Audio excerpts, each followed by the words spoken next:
join me. Let's do some art. Look what I found. It's a rather traditional looking nutcracker. He is very sturdy, has a good weight, but a few problems. He lost his mustache and he doesn't move much except his mouth. His arms are stationary. He doesn't hold or carry anything like many of them do. So I will change that. I took off first one arm because I want to add a little bend to it, and cutting it at an angle, I was able to achieve that. But then I also took off his second arm and reattached both in a way that they move, and I explain a bit more about that at the end of the video. Like so often in my projects, I use a combination of different glues. Here's some tacky glue and my hot glue. And later on, I will use also the E6000 for all the metal bits. This project is, of course, my contribution to the November 4-Core Art Challenge. And so later in the video, you will see the lineup of all the projects and all the photos you sent my way. And then at the end of the video, I will, of course, give you the challenge for December. So I want to give this guy a completely new look. And for that reason, I remove his beard and his hair. It's also rather dirty and not nice anymore. It kind of falls apart in my hand. Now, altering a nutcracker or giving him a complete makeover is not my idea. It has been done by others, and you can find examples online. I was intrigued by the idea already last year during the holidays when I discovered some of those creations, and so I want to take it this year. I want to put my own twist on it and hopefully make this guy come out really cool. So without further ado, I will get started on all the little doodads and little alterations I want to add.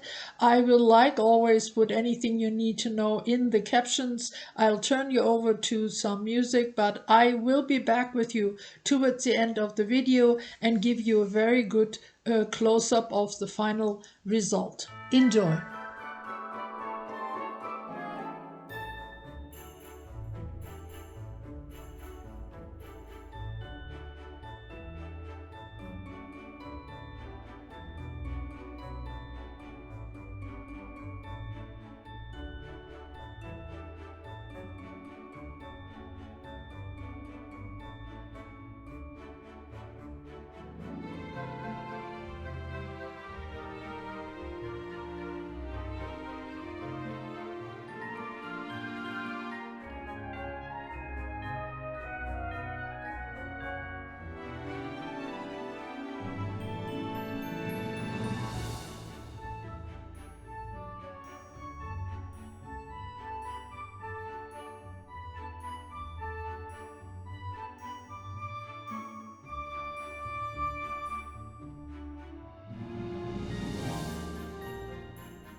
Here is my little fellow. He's completed. He's so decked out and ready to go and join some fun holiday steampunk parade or festival. So I added lots of details to him, and I believe most are covered really well during the video, but let's take another look. I started by altering the arms. I removed them and attached them again by using long nails and tiny little washers here on both sides, and they move very smoothly, very secure. They support a little weight, and this arm got a little curve, and I think it just gives it more interest, more movement, a bit of realism, well, as far as you can take that when you work with a Nutcracker. Now I kept the white on his pants and I complemented them by giving him white gloves. I also kept the color of his face and his eyes because I wanted him to still look like an original or traditional Nutcracker, at least in his features. But otherwise I changed just about everything, especially the boots down here. They were so inky and small and just not the right size. So I like them a lot better now. They're nice and sturdy. They have fun lacing, metal bits, and these nice leather straps, little spores in the back. And I used this leather all throughout, and I added tiny little bits from a watch. So there are two pieces here. There's a little leather piece here that holds his compass. He also has a leather belt with a buckle, leather cuffs, and of course leather on his hat. And I think it works really well with the overall look. So coming up here, he holds a lantern and a little baton, or maybe it's his walking stick. Now the holes in the hands were tiny because I didn't want to take a chance of splitting the wood. So it was tricky to get this chain through it or find something that would match here. But these two pieces actually complemented each other so well as they lie next to each other and fill up the hole completely. And with a bit of glue, it's very, very sturdy. So onto his belt, I added a second belt made with the chain so I could add a few more doodads. So on the leather belt, there is a lock and a key. And on the other side, this actually can move back and forth, he has his pocket watch. I added a tiny piece of leather on the other side. And here on the chain belt, he has a hook a bit further to the back. And on this side, there is a crow's skull and a hammer. Now on to his arms.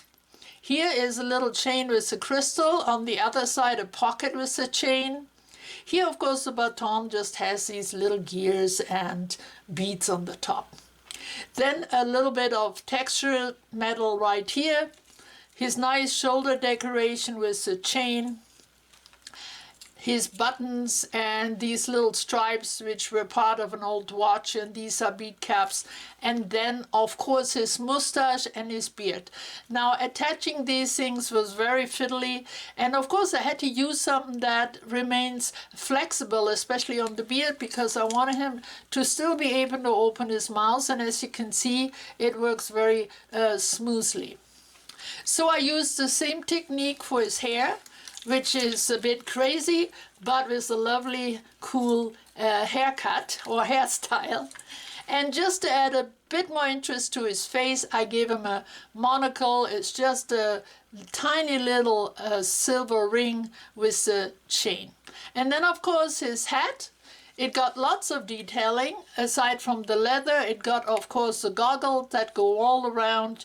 It got a wing. It got that little steampunk fly with wings that flies. Then also it has a tiny triangle and other details. I added a second triangle back here. And on this side, there's a chain with a corkscrew. And I purposely added his head a little bit on a tilt, so it's not completely straight, just to make it look a bit more cool, I guess. So here he is. His finish was done very simply, just a little bit of copper and a little bit of the pewter robin buff. The shoes got a bit of a brighter copper tone. And that's it, here he is. And I will add a couple of photos so you can see what he looks like when he stands up. Now, like I mentioned in the beginning, Altering a nutcracker is not my idea. Many people have done it. But I like to think that this fellow got a lot of extra attention and brought it all up a notch. So I really enjoyed working on him and going through my stash and finding little bits and pieces that would fit him and fit his character. And I'm really happy with the way he came out. He definitely will join my holiday decoration this year, and who knows what's going to happen to him after that. So I hope you enjoyed the process. But now, of course, it's time for the lineup of all the projects that you made for this month's challenge. So here it is. Enjoy, and I will be back with you right after.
Thank you so very much to all of you who played along in the November challenge. As you could see from the lineup, all of you came up with great projects, some rather quirky, all of them very interesting and well done. So please join into the December challenge, even though I have nothing here to show you, because this challenge is going to be very simple. Just like the last 2 years, I don't want to give you a project that would take up a lot of time. We are in the holiday season, and so we're going to keep it really simple. So all I need of you is some photos. You can send me as many as you like. Hopefully you already have these photos, or maybe you can take them very simply. And that is something that is somewhere even very loosely connected to your location. I think it would be really fun to know where in the world all of you live. So let's say you have a beautiful forest nearby. Maybe you live at the seaside or in the mountains. Maybe there's a lake or river. If you're in the city, a great view of your balcony, your rooftop. Maybe there's a marketplace. Maybe there's a parade going on. Maybe a sunset. Maybe a waterfall. Closer pictures are okay too. Maybe some beautiful greenery, some flowers, some animals, even your own pets, a view in your front yard. Maybe you have some beautiful arranged flower bed, or just anything that has to do with location. So All you have to do is send me, as I said, as many photos as you like, and add your country. Of course, your name, but then also your country. Now you can just say Mary in France, or you can say Mary in France, Paris. How close you go is completely up to you. The country is enough. If you live in the States or Canada, maybe put the state, as these countries are so large. So maybe it would say Dallas in Texas or something like that. And I will combine all of this, and we will get a nice view where all of you come from, and hopefully some interesting photos to look at. Now, because we're running into the Christmas holidays, and I will also take a break, and you don't have to create anything from scratch, it would be great if I could receive your photos latest by the 12th of December. That gives you 10 days, and all you have to do is go through your photos and pick some you already have, or maybe make one or two close by in your surroundings. But as I said, you can send me as many as you like, and unless I get way too many, I will show all of those in a lineup. I think it would be a fun project for the end of the year, and I look forward receiving your photos. So please send them in latest by the 12th of December, and I will put out a Christmas greeting with all those photos on the 15th of December. So that is the date I will absolutely keep before I take a holiday break. So that's it for today. I hope you enjoyed today's video, my process part, your lineup, and also the new challenge, which is really just collecting some photos. And that's it for today. Thank you so very much for coming. You have a good time. Stay well, stay creative, and bye-bye for now.